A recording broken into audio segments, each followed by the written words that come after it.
Yo l'équipe, c'est Coupure, j'espère que vous allez tous très bien. On se retrouve aujourd'hui pour une toute nouvelle vidéo commentée sur Cry avec Loza. Et combat vidéo un petit peu spécial. Vous allez voir que je vais combattre contre du très gros grade. On est sur du grade 9. J'ai envie de dire malheureusement, même si bon, ça fait toujours plaisir de se confronter à ce genre de grade. Alors ça dépend dans quel cas, mais moi perso, à chaque fois que quand j'arrive à gagner, hein, c'est sûr et certain, que c'est toujours kiffant hein, d'essayer de dégrader un gros grade comme ça, bien mulé, parce qu'en effet, malheureusement, un grade comme ça, c'est dans 90% des cas mulé. Surtout en plus bon il faut si vous êtes sur Cry vous savez mais voilà il y a pas mal de persos surtout les braques qui mulent en ce moment en tout cas donc quand je vous dis ça en ce moment c'est sûr que maintenant la vidéo je la tourne on est fin avril là vous allez sûrement la voir début mai mais en tout cas voilà sur Cry il y a eu pendant toute une période et c'est peut-être encore le cas à l'heure où je vous parle et surtout à l'heure où vous allez vous regarder la vidéo il y a pas mal de mulage il y a pas mal de personnes qui mulent alors là je décide d'invoquer mon dragonnet parce que je n'ai pas pris l'initiative, comme un peu un teubé, hein, j'ai pas pris l'initiative, donc je me dis shit. Là, vous voyez qu'il arrive à bien me retirer au niveau des PA, mais c'est tout à fait normal, hein, vu que là, je la joue épénis, j'ai déjà pas beaucoup de sagesse, là, il me reste juste 7 PA. Là, je peux invoquer mon arachne, résistance naturelle et crapaud, on va voir si elle passe. Yes, elle passe. Et là, je suis normalement très bien, sachant que le crapaud crit. La résistance naturelle par contre qui ne crit pas, ça c'est un petit peu dommage. Hein. J'avoue que si le combo vous avez les 3 crits, l'arachne crit, crapaud crit et resnat crit, vous êtes relativement bien. Après c'est pas pour ça que vous avez gagné, si l'adversaire focus bien l'arachne, il peut la faire tomber. Maintenant voilà, c'est sûr et certain que avec un Osa, si vous arrivez pas à tour-shot l'arachne, c'est très compliqué. Là, le truc c'est que voilà, là il va essayer de tour-shot l'arachne, il va me mettre 0 dégâts, il va me mettre 0 retrait PA, donc c'est vraiment compliqué, sachant que voilà, il va passer tout un tour, c'est comme s'il faisait quasi un échec critique dans un combat où il n'y avait pas d'arachne, imaginons, donc il nous touche vraiment pas. Là j'ai vraiment, j'ai de la chance, oui et non, parce que même s'il avait fait 2 crits au marteau, il aurait pas su clean l'arachne. Donc là par contre je décide de soin l'arachne, hein, très sincèrement. C'est le truc qu'il faut faire, absolument. Je la soins même pour 118 points de vie, je décide de gaspiller 4 PA dessus. Là, je décide quand même de me rapprocher en me disant, l'arachne va le pousser de toute façon, donc je reste à proximité sans être non plus trop près. Là, j'invoque mon Prespic de base, hein, pour avoir le compte, tout simplement. Mon Prespic qui arrive à faire du retrait PA, donc là, j'étais assez content, sincèrement. Et là, l'arachne, malheureusement, sur le croûtage qui fait un échec critique, donc là, il récupère une belle zone marteau. Après, je me dis, est-ce que c'est pas tant mieux qu'il récupère cette zone marteau, comme ça, il décide de me taper moi et l'arachne au marteau, mais il ne focus pas l'arachne, donc moi, ça me va clairement, mets-moi des coups de marteau, frère, j'en ai rien à foutre, très sincèrement. Moi, mon but, c'est que mon arachne, elle reste en vie, et pour l'instant, t'as quasi rien fait comme dégâts sur l'arachne. Alors là, j'ai eu très peur, je me dis, si le mec, il arrive à me tacler, bon, j'ai quand même pas mal d'agi, les gars, hein, ça. Même mon mode 1 sur 2 coups critiques, j'ai un mode avec vraiment pas mal d'agi. Je monte à plus de 350, je pense, mais bon, voilà, ça dépend vraiment de quel mode je mets. Je peux avoir plus comme je peux avoir moins, mais là, j'avais vraiment mis un mode avec pas mal d'agilité, avec le bracelet ventré de tête, je pense que c'est le nom du bracelet qui donne des pourcentages coups critiques, alors là, qui donne des coups critiques tout simplement. Là je décide quand même, au lieu de mettre la piqûre motivante, c'est pas grave, il faut que je soigne l'arachne, 190 points de vie, si le Xel fait un focus sur l'arachne, ça peut faire toute la différence.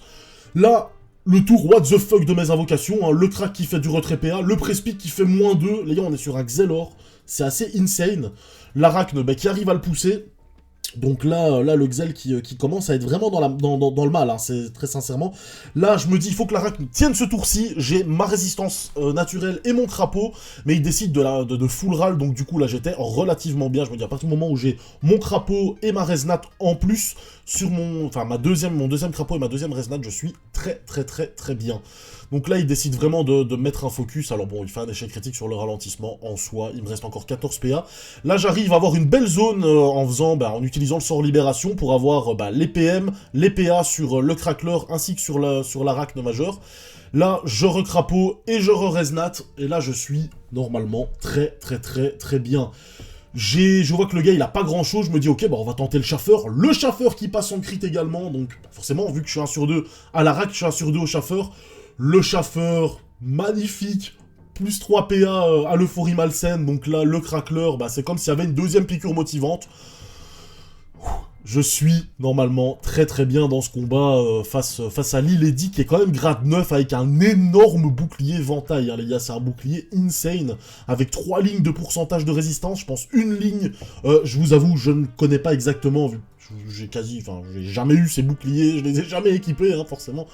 Hein, je mule pas jusque ce point-là, je vais pas jusque ce point-là au niveau du mulage, hein, ça c'est sûr et certain qu'il faut déjà être très gourmand au niveau mulage pour savoir équiper ce genre de bouclier, ou alors être très très très très fort, hein, mais bon, ça reste encore à voir, parce que grade 9, ça reste quand même très très compliqué.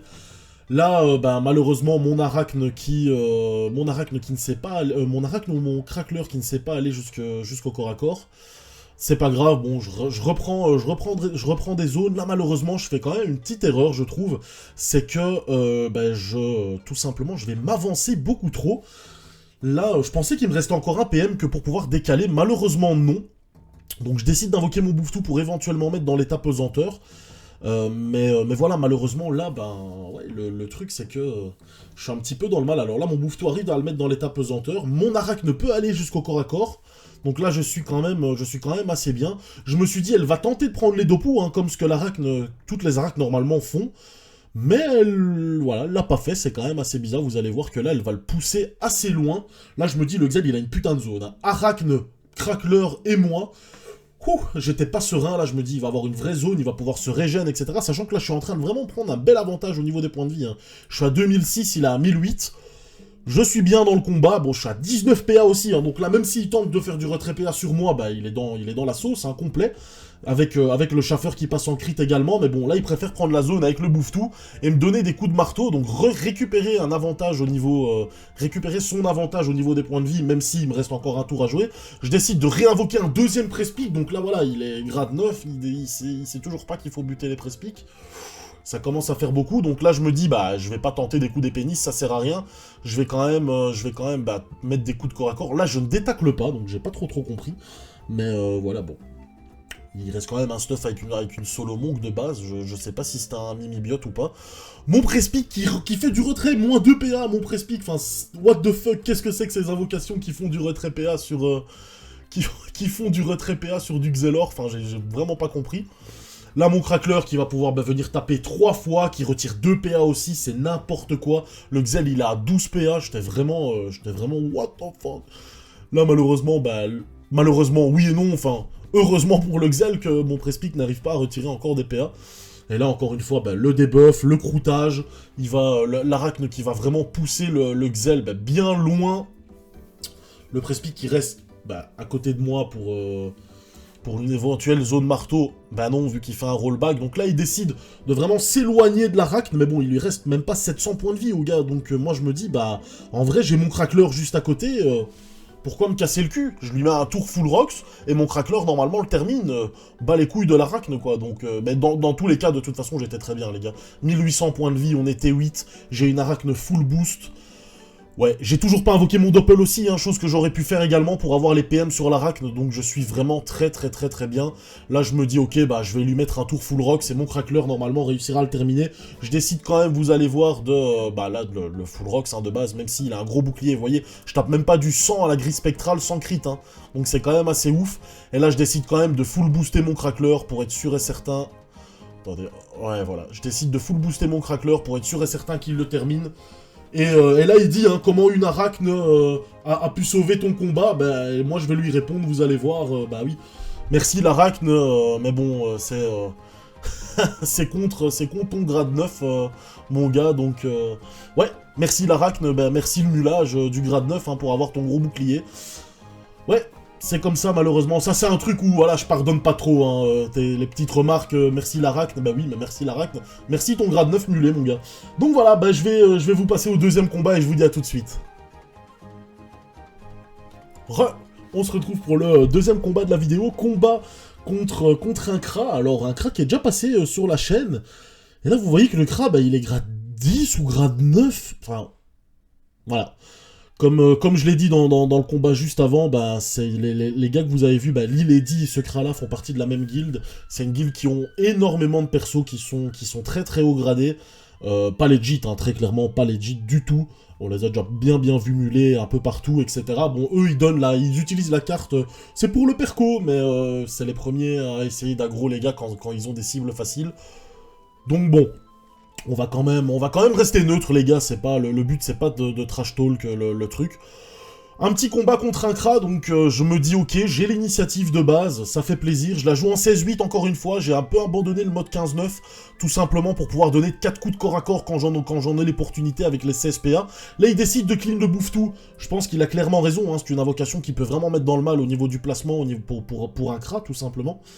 Là je le vois en cap melou, alors je sais pas s'il a vraiment une cap melou, je pense pas, hein, très sincèrement, mais je vous avoue au niveau de ses pourcentages de résistance, j'arrive pas bien à voir. Là je vois qu'il a du 28 feu, 28 eau et 18 air de tête, donc il la joue en épée Nice, normalement. Là par contre j'arrive pas à avoir la zone pour le doppel et pour mon crackler, donc je me dis ok, tant pis. Je vais préférer continuer à mettre mes invocations sur le terrain, quitte à ce que mon crackler n'arrive pas à atteindre le Kra. Et tant pis en fait, hein, tout simplement. Donc là voilà, les petits boosts sur le crack. Même si le crackler va servir à rien ce tour-ci, c'est pas très grave non plus.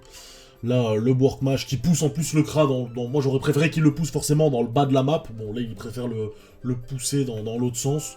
Le retrait PA qui ne passe pas, hein. Contre l'Ilady ça passe, mais contre un Kra ça passe pas. Bon, le Kra quand même 147% d'esquive, alors est-ce qu'il joue en bonbon également? Je n'en sais rien. Là mon crackler, qui empêche le Kra de pouvoir venir me taper au corps à corps? Maintenant, est-ce qu'il a vraiment, voilà, une épée Nice? Est-ce qu'il va vraiment venir taper au corps à corps? Je ne pense pas. Là il décide de clean le Prespic directement, donc... T'as quand même un peu de level, hein. Il sait que le Prespic c'est une invocation à terminer directement.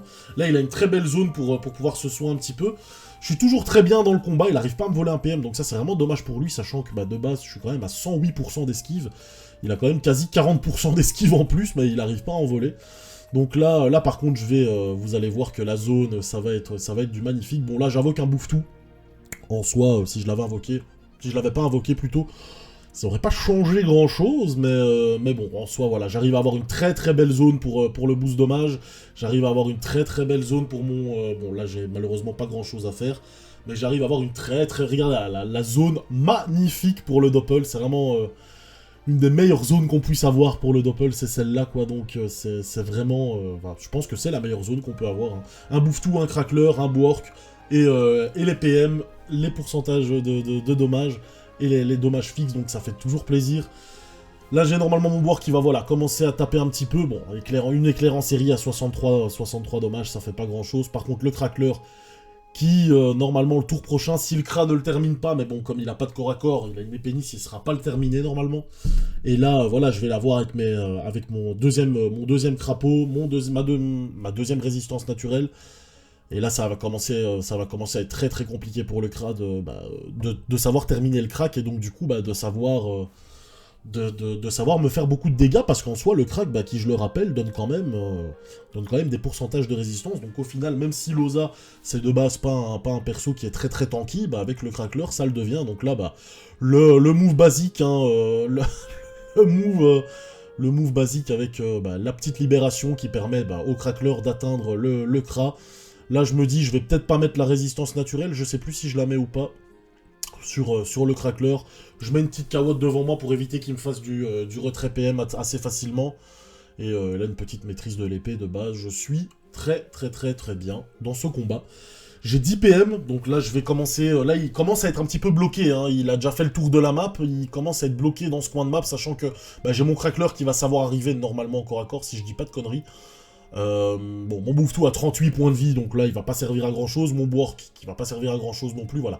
Mon crackler qui arrive bien, qui se place quand même assez bien, je trouve. C'est pas, enfin, normalement dans tous les cas il se plaçait quand même assez bien, vu que le Kra est quand même bien bloqué dans ce coin de map. Pas de retrait PA malheureusement, donc là j'étais un petit peu deg.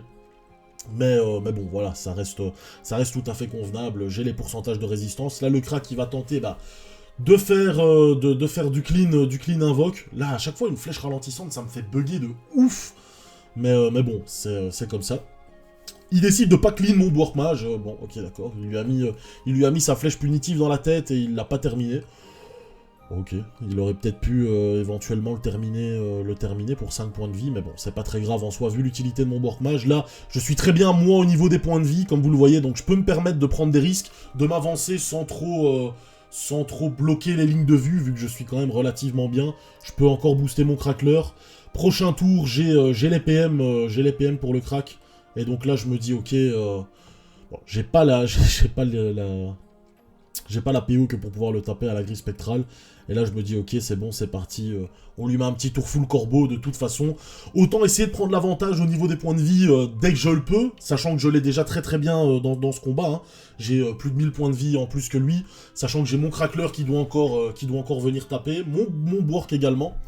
Donc je suis très très bien dans ce combat.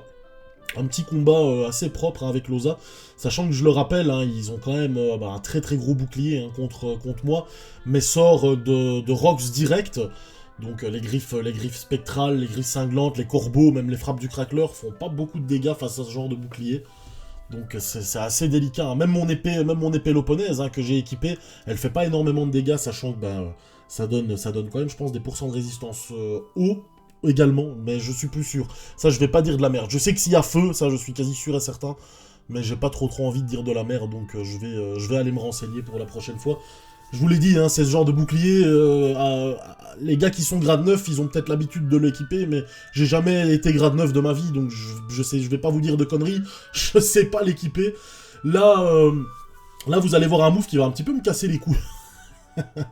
Donc là, bon, j'invoque de base, je fais mon tour invocation, je continue à prendre l'avantage au niveau des points de vie, là, le Kra, il est complètement dans la sauce, là. Et là, je me dis, en fait, si le Bork pousse le Kra vers le, voilà, il devait le pousser vers le haut, en fait, là où je montrais, il devait vraiment le pousser vers le haut, et là, je me dis, mais, tu vois, c'est ce genre de truc qui fait un peu chier, et ça peut clairement ruiner un combat, ce genre d'action, hein, parce que là, regardez le Bork, il faut qu'il le pousse dans ce coin-là, et il le pousse dans l'autre coin, alors je me dis, c'est assez ouf, et je me dis, c'est vraiment assez ouf, parce que ça peut vraiment ruiner un combat, quand on voit que maintenant, le crack ne va pas savoir taper 3 fois, il est full boost, ça fait à peu près, je vais dire, 450 dégâts, en grosso merdo, hein, 450 dégâts, plus 15% de résistance, dans un combat où c'est vraiment serré de ouf, bah c'est un combat qui me nique en fait, hein. C'est une genre d'action qui peut me niquer vraiment tout un combat, et c'est pas quelque chose, enfin je sais pas si mon placement là, le fait que j'étais là a fait en sorte que le Bork pousse le Kra dans ce sens là ou pas, enfin je sais pas, je vous avoue là, c'est quand même un petit peu tendu, là bon je me dis ok, normalement je le termine assez facilement, là le Kra il est vraiment dans la sauce, il est boosté, donc j'invoque mon dragonnet, et là je me dis ok, on va lui remettre quelques dégâts dans la tête, histoire d'être vraiment très très bien. Là, mon dragonnet qui débuff, qui fait le Rox, donc qui donne 5 dommages à toutes mes invocations, ainsi qu'à moi.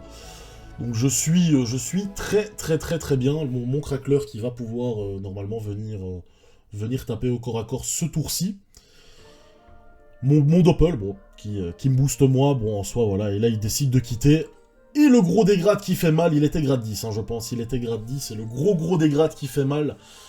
Mais bon, voilà, il s'en fout, lui, hein, une heure après, il était de nouveau grade 10, donc, en soi, voilà, mais ça fait quand même plaisir de voir comme ça du gros dégrade, surtout quand ça vient de mon Oza, sachant que, bon, encore une fois, hein, je joue pas beaucoup avec l'Oza, mais voilà, ça fait toujours plaisir. Bah écoutez, je vais passer au 3e combat de la vidéo, je vous dis à tout de suite. On se retrouve pour le 3e et dernier combat de la vidéo. Même Kra, de nouveau le même Kra, qui cette fois-ci l'a joué en bouclier du Sadida, hein. Pour contrer, il a bien compris que le crackler le mettait complètement en PLS, et on va se retrouver un petit peu dans le même style de combat, mais bon voilà, là le Kra, bah, vous voyez qu'il est de nouveau grade 9. Ouais, bon, c'est comme ça malheureusement.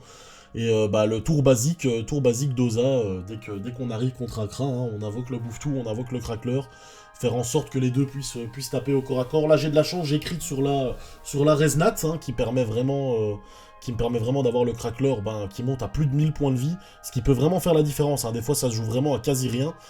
Là mon crackler, qui décide, non c'est pas lui qui décide, mais qui arrive plutôt à enlever un PA. Là malheureusement j'avais la diagonale, je me suis un peu placé comme un teubé. Voilà, c'est pour ça que je mets le petit émoticône d'un gros cassos. Je me suis un petit peu placé comme un trou du cul. Mais bon, c'est pas très grave. Là, là j'arrive un petit peu à avoir la zone en soi. Donc, bah, tour basique, hein, avec la zone, le Bwork, le Doppel. Bon, malheureusement, je peux pas booster les trois.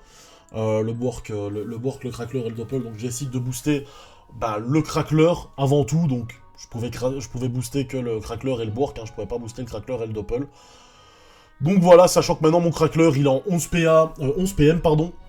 Le crack il la joue toujours en épée Nice, si il veut, hein. Peut-être qu'il pense que c'est un bon mode hein, contre les Osa. Il va continuer, et maintenant mon Crackler qui est vraiment bien boosté. Là le crack qui est un petit peu moins bien que dans le combat juste avant, sachant qu'il est vraiment déjà dans un coin de map, qui peut déjà un petit peu se faire encercler. On va voir un petit peu comment ça se passe. Moi, je vais essayer bah, vraiment de dominer ce milieu de map, de vraiment rester sur le milieu de la map, et faire en sorte qu'il soit vraiment coincé. Là, il décide d'invoquer son Doppel. Bon, sachant que j'ai le fouet, à partir du moment où j'arrive à crit, hein, même si c'est un petit peu comme le soin animal. Le soin animal, j'ai l'impression que je suis 1 sur 3 ou 1 sur 4 coups critiques. Des fois, j'arrive pas à crit, quoi. Je comprends pas. Bah, le fouet, c'est à peu près pareil. Genre, il y a des combats où j'utilise 3-4 fois le fouet, et je crit une seule fois. Donc ça me fait un peu chier, mais bon, en soi... Ça reste un sort très puissant, même sans crit. Là, je sais même pas si je vais crit. Ouais, voilà, je vais réussir. Non, ben voilà, même sans crit, là, j'arrive à faire la diff. Donc, c'est bien ce que je disais. C'est un sort, même sans crit, qui arrive quand même à bien faire la différence. Là, vraiment, bah, mon but, ça va être vraiment le coincer dans ce fond de map. Bon, bah... voilà. Invoquer, spammer les invocations. Je me dis, ok, bon, là, mon bouffe-tout qui va servir à rien, il va être un petit peu useless. Mais est-ce que c'est grave au final ? Je vais voir mon tour là. Dépêche-toi, dépêche-toi. Une petite flamiche. Ok, d'accord. J'arrive à placer ma flamiche, à placer un bouffe-tout qui sait pas aller au corps à corps, mais c'est pas grave, c'est vraiment juste pour invoquer, pour essayer de bloquer les lignes de vue, pour empêcher sa facilité de placement. Je me dis, c'est vraiment pas grave que mon bouffe-tout, bah, tout simplement ne serve à rien. Là, bah, le boire qui va réussir à venir mettre ses éclairs en série. Là, c'est vraiment dommage hein, qu'il le pousse d'un P, qu'il le pousse d'une case, en fait, tout simplement. Mais bon, voilà, mon Crackler qui va quand même réussir à l'avoir au corps à corps. Et voilà, on part sur 2 écrasements, il y a du retrait PA, il y a 10% de résistance pour moi, je suis relativement bien. Là, il y a juste le Prespic qui, encore une fois, bah, se colle un petit peu, mais ça va, j'ai connu pire comme placement du Prespic. Là, le Crack, il décide de tenter des flèches persécutrices, c'est pas dégueu hein, contre un Crackler. Il décide vraiment de tenter le full rock sur le Crackler, mais non, malheureusement, le full rock sur le crack, mon gars, c'est pas la meilleure chose à faire. Sachant qu'en plus, bah voilà, j'ai de nouveau le crapaud qui vient se mettre sur le Crackler. J'ai blindé de PM, donc c'est vraiment pas quelque chose qui me gêne de devoir faire des petits allers-retours comme je viens de le faire pendant mon tour, là, le placement, l'optimisation du placement, c'est vraiment pas terrible. Là, j'arrive à crit sur un soin animal, ça fait plaisir. Je me dis, ok, on va quand même remettre une résistance naturelle au cas où, sachant que le Kra avait peut-être l'air de comprendre qu'il fallait focus mon Crackler à partir d'un moment où je prenais à chaque fois 10% de résistance par tour, plus du retrait PA pour lui. Mais voilà. Le retrait PA pour lui, c'est assez tendu, sachant qu'il a quand même 147% d'esquive. Hein. Même comme dans le premier combat contre lui, c'est quand même assez ouf. Et là, voilà, bah, il va vraiment se coincer dans ce haut de map. Moi ça me fait kiffer. Hein. Je suis en train de me frotter les mains comme un petit sadique quand je vois un Kra qui va vraiment se bloquer dans ce haut de map dans un combat contre moi avec Loza, hein, vu que là, mes invocations vont le manger tout cru. Là, mon Crackler qui arrive encore à retirer un PA, donc j'ai assez de chance à ce niveau-là. Il a en 14 PA, là, le Kra. Bon, 14 PA, ça reste tout à fait honorable hein, pour jouer son tour. Là, il décide de se booster, de me tenter, de commencer à me faire des dégâts, en fait, hein, tout simplement. Là, je me dis, ok, il est full boost, j'ai mon Dragonnet, je vais invoquer mon Dragonnet ce tour-ci pour le debuff, hein, c'est toujours le mieux à faire. Là, il tente du retrait PM, ça ne passe pas, alors j'ai vraiment de la chance. Hein. Bon, là, le deuxième passe, mais même le premier, j'ai vraiment de la chance. Sachant qu'il a quand même quasi plus de 40% de résistance, ça je l'ai déjà dit, hein, mais c'est quand même assez ouf. Et là je me dis, voilà, il faut absolument que j'invoque le Dragonnet. Il est full boost, donc je dois invoquer mon Dragonnet. Vous voyez, même en crit, hein, les griffes cinglantes qui font que dalle comme dégâts. Donc c'est assez ouf. J'aurais peut-être dû faire un corbeau. Et là voilà, il est plus boosté, maintenant il va rien taper du tout. J'ai mon Crackler qui peut venir taper. Voilà, là il est vraiment entouré au niveau des invocations. Mon Prespic qui fait du moins 2 PA encore une fois, j'ai des invocations qui sont boostées qui sont boostés à fond, et là il me dit le GG, et il décide de partir, et donc voilà, ça me fait up le gratis, mais je vous rassure, le gratis, j'arrive pas à le tenir, c'est un petit peu chaud pour un Osa. Sans mulet, hein, je tiens à préciser, c'est un petit peu chaud, mais bon, surtout pour moi qui n'ai vraiment pas l'habitude de jouer régulièrement, voilà, je joue uniquement le week-end et un petit peu en semaine, c'est vraiment pas facile. Donc voilà, bah écoutez, ça fait plaisir, encore une fois, un bon dégrade, là, moins 840 points d'honneur, ça fait plaisir. Donc voilà, bah écoutez, c'est la fin de la vidéo, je vous remercie à toutes et à tous de l'avoir regardé, et je vous dis à la prochaine les frérots, bisous.